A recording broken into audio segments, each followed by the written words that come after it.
আসসালামু আলাইকুম। আমি বাংলাদেশ পুলিশের একজন কর্মকর্তা এসআই মাসুদ রানা। আমি আপনাদের কাছে কিছু তথ্য তুলে ধরতে চাই।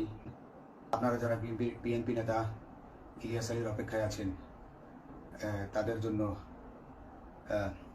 দুঃখজনক সংবাদ। তাকে অনেক আগেই হত্যা করা হয়েছে।